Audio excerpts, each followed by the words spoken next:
In Desert and Wilderness by Henryk Sienkiewicz. Chapter 1.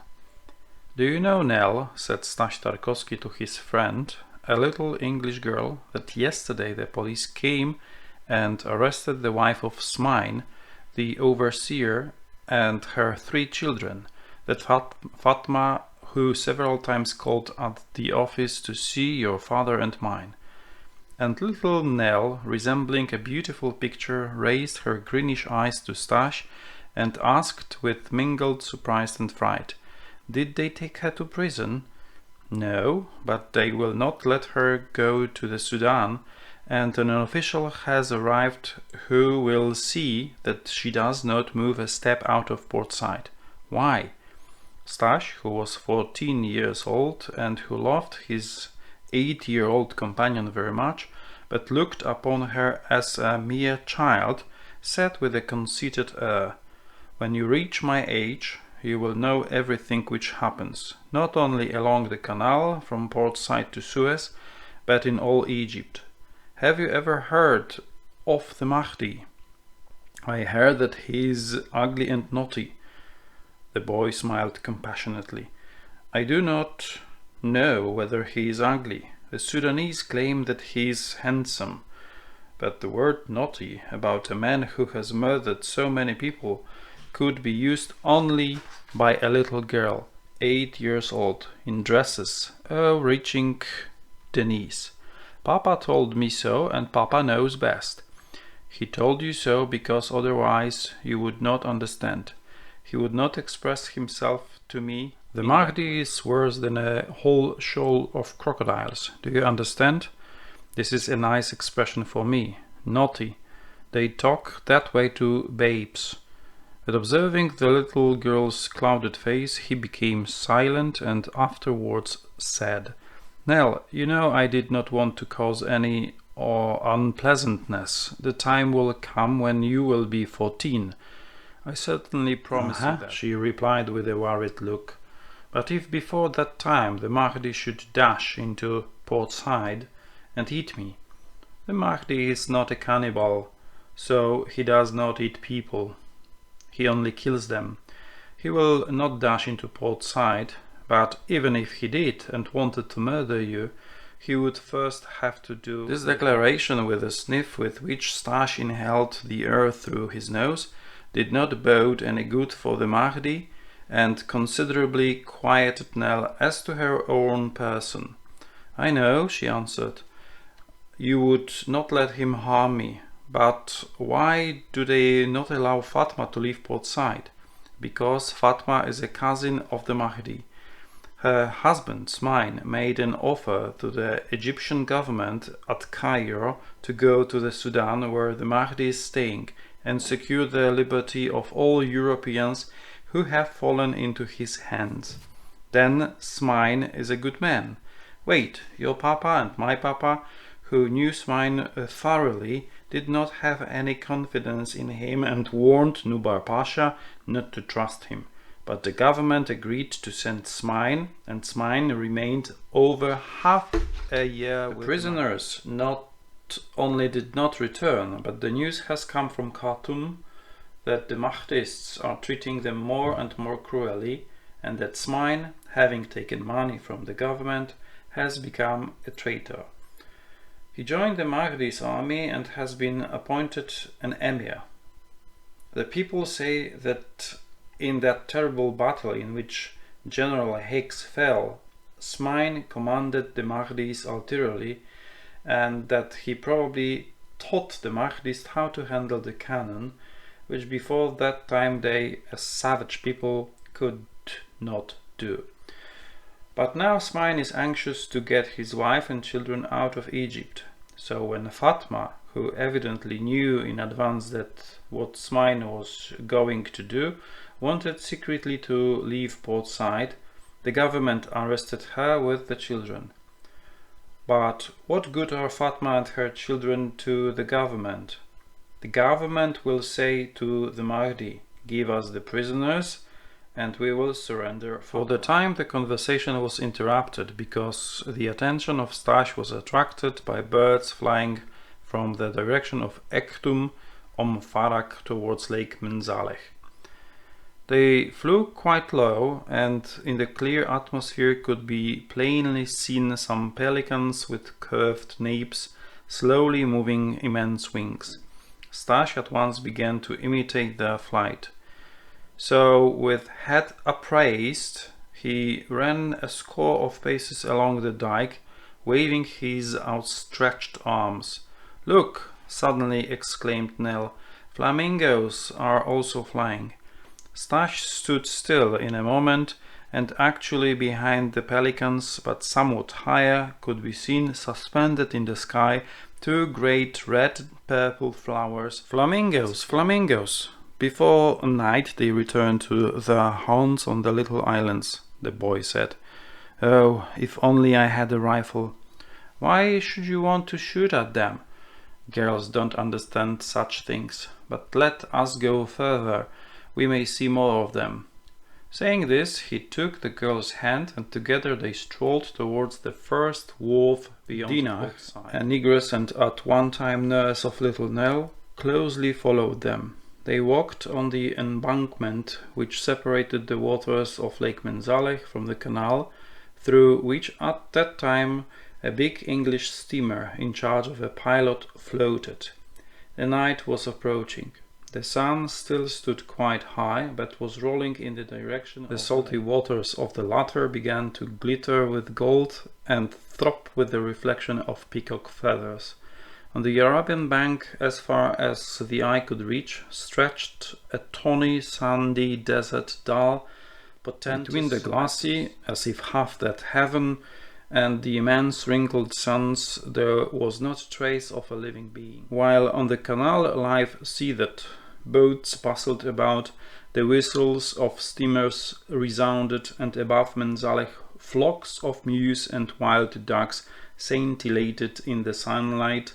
Yonder on the Arabian bank, it appeared as if it were the region of only death. In proportion as the sun descending became ruddier and ruddier did the suns begin to assume that lily hue which the heath in Polish forests has in autumn. The children walking towards the wharf saw a few more flamingos, which pleased their eyes. After this, Dinah announced that Nell must return home. In Egypt, after days which even in winter are often scorching, very cold nights follow, and as Nell's health demanded great care, her father, Mr. Rawlinson, would not allow her to be near the water after sunset. They therefore returned to the city, on the outskirts of which, near the canal, stood Mr. Rawlinson's villa, and by the time the sun plunged into the sea, they were in the house. Soon the engineer Tarkowski, Staś's father, who was invited to dinner, arrived, and the whole company, together with a French lady, Nell's teacher, Madame Olivier, sat at the table.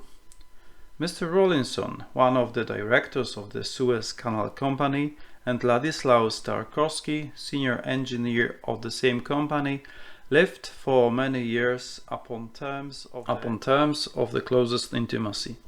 Both were widowers, but Pani Tarkowski, by birth a French lady, died at the same time Staś came into the world, while Nell's mother died of consumption in Helwan when the girl was 3 years old. Both widowers lived in neighboring houses in Port Said, and owing to their duties met daily. A common misfortune drew them still closer to each other and strengthened the ties of friendship previously formed. Mr. Rawlinson loved Staś as his own son, while Pan Tarkowski would have jumped into fire and water. After finishing their daily work, the most agreeable recreation for them was to talk about the children, their education and future.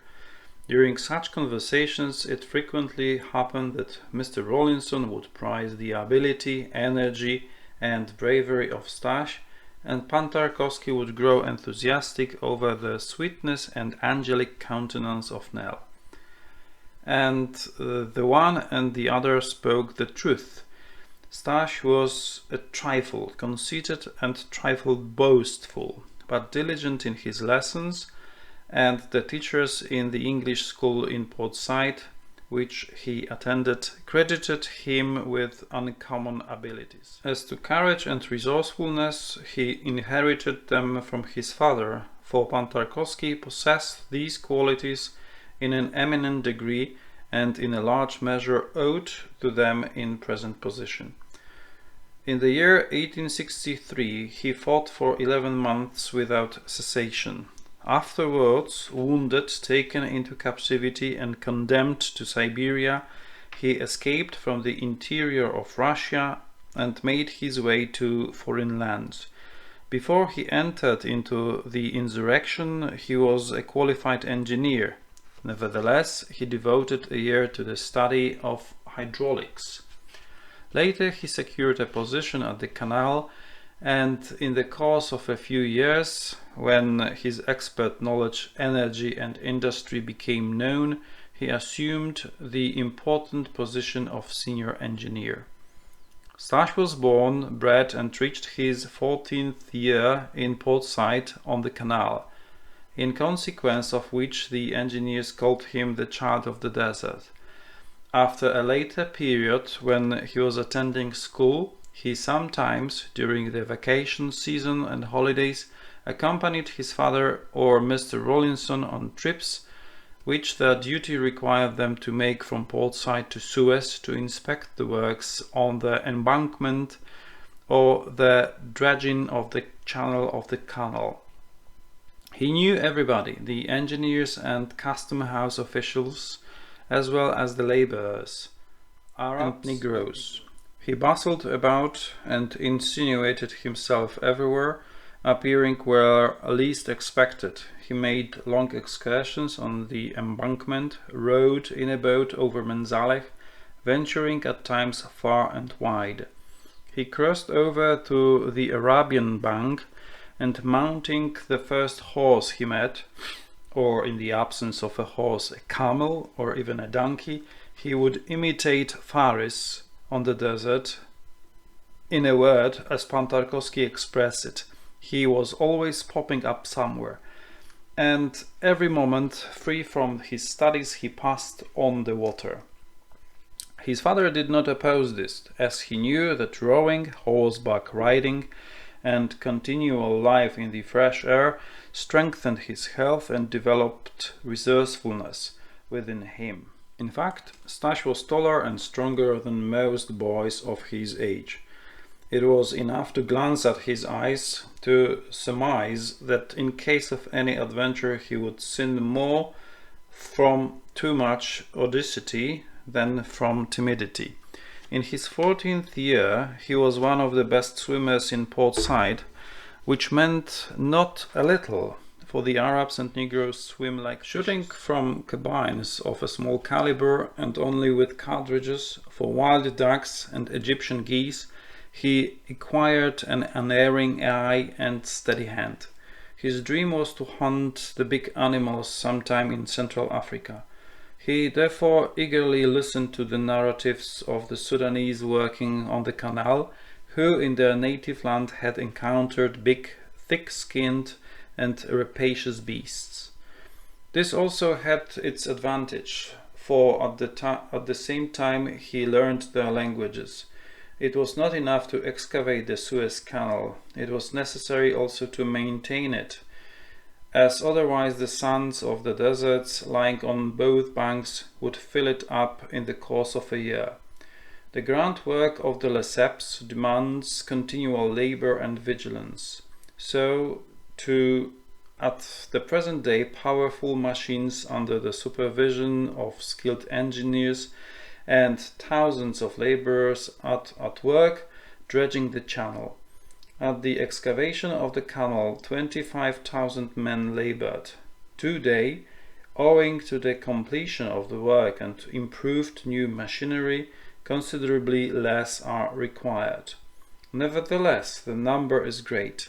Among them, the natives of the locality predominate. There is not, however, a lack of Nubians, Sudanese, Somalis, and various Negroes coming from the Wild and Blue Niles, that is, from the region which, previous to the Mahdi's insurrection, was occupied by the Egyptian Staś lived with all on intimate terms, and having, as is usual with Poles, an extraordinary aptitude for languages, he became, he himself not knowing how and when, acquainted with many of their dialects. Born in Egypt, he spoke Arabian like an Arab. From the natives of Zanzibar, many of whom worked as firemen on the steam dredges, he learned Kiswahili, a language widely prevalent all over Central Africa. He could even converse with the Negroes of the Dinka and Shilluk tribes residing on the Nile below Fashoda.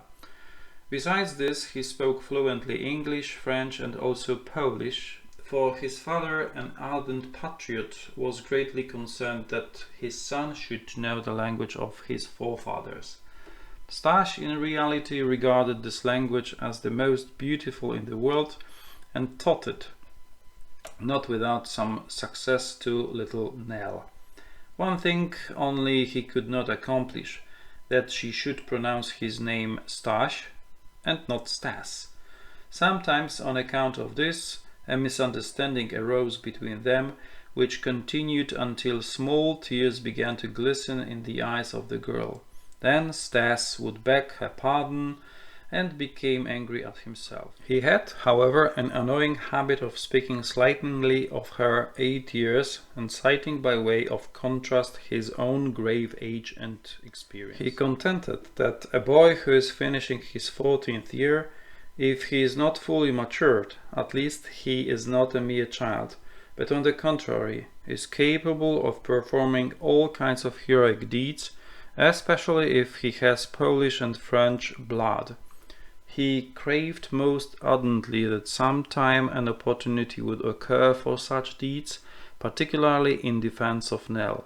Both invented various dangers, and Staś was compelled to answer her questions as to what he would do if, for instance, a crocodile 10 yards long or a scorpion as big as a dog should crawl into the window of her. To both it never occurred for a moment that impending reality would surpass all their fantastic suppositions.